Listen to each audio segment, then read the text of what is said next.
Hello YouTube, welcome back to day 357. Welcome back. Forgot to put the video out today. So you're getting an anime review. This anime is going to be how a realistic hero rebuilt a kingdom on the brink of ruin, or whatever the hell the title is called. Anyhow, I finally figured out why I watch so many isekais. It's because I like fantasy, the fantasy settings. They don't really do any good fantasy settings. Sorry, I had to change locations. It's a little quieter over here. Anyhow, so fantasy anime, apparently it's a lot of just isekai. If you want a good anything really on Crunchyroll, at least from what I've been able to find, there are a few good fantasies with magic and stuff that isn't isekai really. But for the most part, it's a lot of isekais. I don't understand why the whole thing is. Anyhow, how realistic hero rebuilt an entire kingdom on the brink of ruin. Really, really good. It explains the whole thing of like how this guy, who apparently is like a huge book nerd and also like trying to be, he was trying to be a good bureaucrat or something, or he was just trying to get a government job.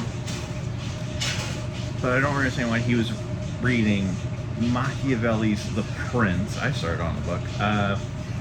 Only got to like, I think, partway through the introduction. Mostly because I don't actually have the book itself. I have audio books on Spotify. I ran through all my points for the month, so I guess whatever. But he keeps referencing Machiavelli's The Prince and like a couple others, like The Art of War, and then there's one more that I'm forgetting, but I know it's popular. It's one of the Eastern lessons rather than one of the Western lessons he's referencing throughout the entirety of the anime. But he's referencing Machiavelli's The Prince, and in case you're wondering, he keeps referencing Machiavelli's The Prince because, well, the anime itself is almost taking a little inspiration from Machiavelli's life a little bit. I can explain. So essentially, Machiavelli lived through three very important history points in Florence's history.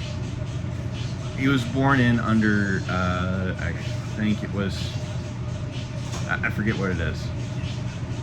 But essentially, he criticizes the new regime and also doesn't really...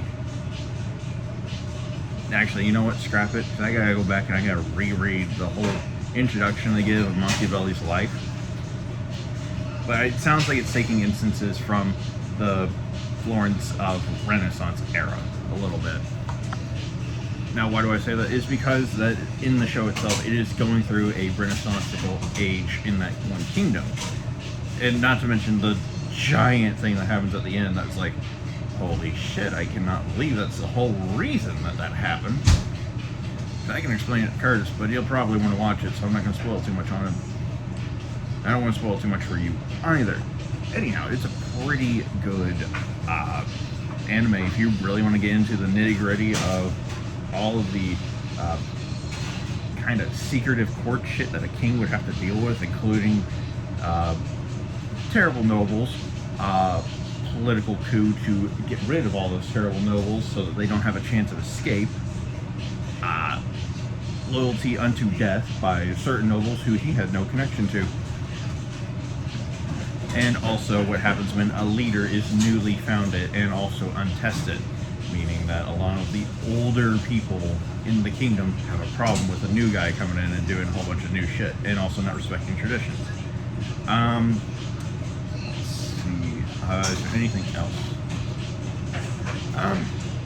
There's like a small wartime part, which is, I mean, the war itself is okay. It happens very quick succession of, goes from attacking one of the nobles who has a problem with him, who is like, we're coming to fight you, and put the old king on the throne. And then it was then very quickly that was dealt with, and then a country had invaded their land, so they had to go in and, well, they conquered their capital, which basically means you lost the fucking war, and the king is now dead, and the prince is running around being dumb. The only reason they got back their kingdom, and I'll do this because it's like a pretty major point of the anime.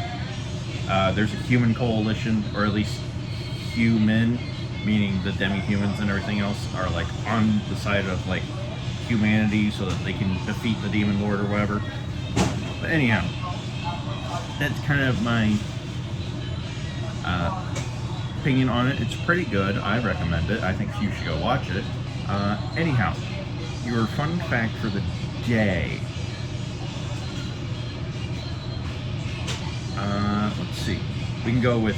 I really want to go with Machiavelli's fun fact. Well, it's less of a fun fact and more so of like, we've done these once before. Especially in the leaders of the medieval periods, there's a different style of running things versus the modern day. The modern day, you need to worry about your image. The medieval periods, you didn't need to, as long as you continue to do good by your citizens. So, my fun fact, if you ever find yourself in the middle of a medieval period thing and you be given the kingdom of a downtrodden king, do not worry yourself with your tyrannical or terrible solutions. Only do them quickly and only do them once. Anyhow, hope you all enjoyed. Talk to you all next one. Bye.